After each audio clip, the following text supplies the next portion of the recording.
Since last week, I've been pondering what it meant about the 3 times, because the guardian spirits that saved our girl last week said 3 times. What did that mean? Was it supposed to be like how many times she was supposed to bow, ring the bell after the prayer? I was like, that was my thought process. But after this episode, we see, with the finger, they had one pointed up. They have one more time that they will save Miko in her greatest time of need. There's now been 2 spirits that they've protected her from when her life was seemingly in danger, and she only has 1 guardian spirit left. And I'm not sure if she can recharge that, if she can go back and pray, offer up more items, money to maybe, up the counter of how many times they will protect her. But I have a feeling that with one more time, when it comes to the 4th time with no one to protect, I think the cat's going to be out of the bag, and that's going to be an interesting sight to see if they do commit to that. Without a doubt, though, I would go as far to say this was the scariest episode of Mieruko-chan. I really feel that way. This show's always been, I think, spooky. I think they have a great balance of comedy, horror, and just very ominous atmosphere. But I think in terms of general frights, like that tunnel sequence, I think they had a great blend of legit bone-chilling, I have no idea how these characters are not dead, even if you can't see the spirits. That situation is just, that's either a slasher flick in the making, or a haunted flick in the making, maybe a bit of both. To have characters just see, I think some of the most disturbing, almost like a zombie horde, it gave me the impression of in any sort of zombie TV show or movie, when you go in a tunnel and there's just an insane swarm of zombies, you don't have enough ammo to kill, so you have to either get by unnoticed or you have to just run for your life. And to see just them pop up, just spirit style from the ground, as then you just see the big boss of the tunnel has a trash can with chains, and then it's eating all of the other spirits. There's the misunderstanding between Yuria and Miko in terms of, because she can't see the big dog, so she thinks she's performing an exorcism and getting rid of all these spirits, when really they were I feel inches away from death. Now, sure, we don't know fully what would happen if they fully believed they could see, but it does give me the impression that something of that magnitude that needed guardian spirits to push away, I have a feeling either you would have been cursed for life or something very bad would happen, disease, famine, something, right? You don't want to be around that, even if you can see them and you feel like you can pass through them. I wouldn't be shocked in the slightest that, those chains could have, choked them to death. They might have not known why, in terms of someone, obviously, her friend, being I'm short of breath. But I just have a feeling something like that could happen. It really is a mixture of excitement and fear about what's going to happen when there's no more guardian spirits left. I mean, in terms of hoping for Miko's well-being, I hope she can recharge the counter, but at the same time, for a narrative, I'm very curious what that would mean. Does she actually have the ability to perform an exorcism or ward off spirits? Because they kind of made a goofy joke about it in the episode, because clearly the difference of the full sight versus the partial sight, in terms of it looks like she's performing rituals and barriers and things like that. Very funny stuff. But I am generally curious, and maybe the fortune teller will play a factor of learning some protective wards and things like that. Maybe that's how they're going to go.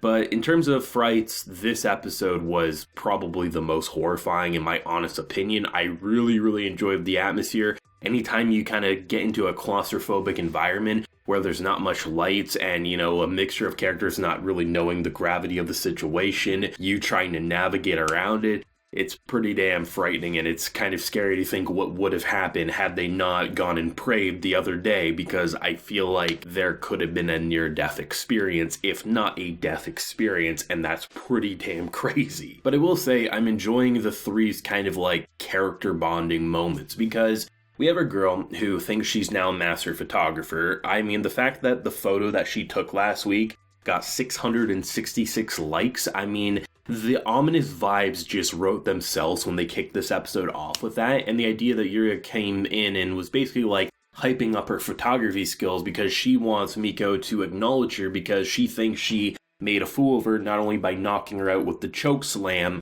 but also isn't acknowledging what she's able to do, unable to grasp that she's trying to play it cool so the spirits won't know they have the gift.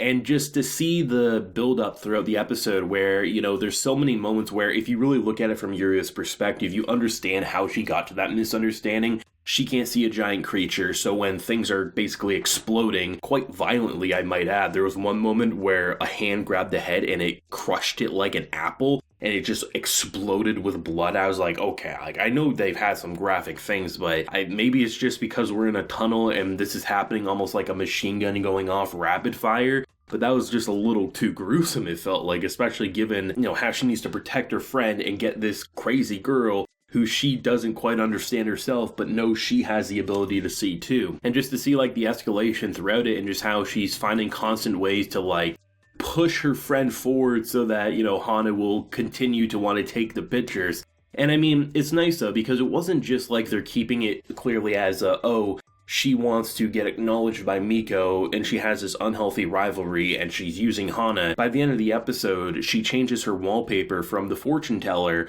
to them on the bus and having that great picture. I thought that was a nice way to end the episode because I really didn't think we would get to something like that just yet. I assumed we would before the season ended, but maybe a couple episodes from now, not episode 7, because it just felt like she was more fixated on being acknowledged as like a sorcerer or someone with the sight than getting genuine friends. But it's a callback because we know anytime she's told people that she can see ghosts, she's very much been a lone character. She feels very alone and she seems sad. So to have, even though it's built on a misunderstanding, you can generally tell that the three of them can be friends, even if, one thinks the other is trying to threaten her and the other is this powerful barbecue that can literally roast goblins. It's just kind of the perfect symmetry of energy in terms of chaotic anime character designs. And it'll be interesting because I'm not sure if they'll commit to it next week in terms of being like the last protection or not, or maybe if there'll be a bit of breathing room. But I mean, with 5 episodes left to go, I mean, it feels like naturally the course would be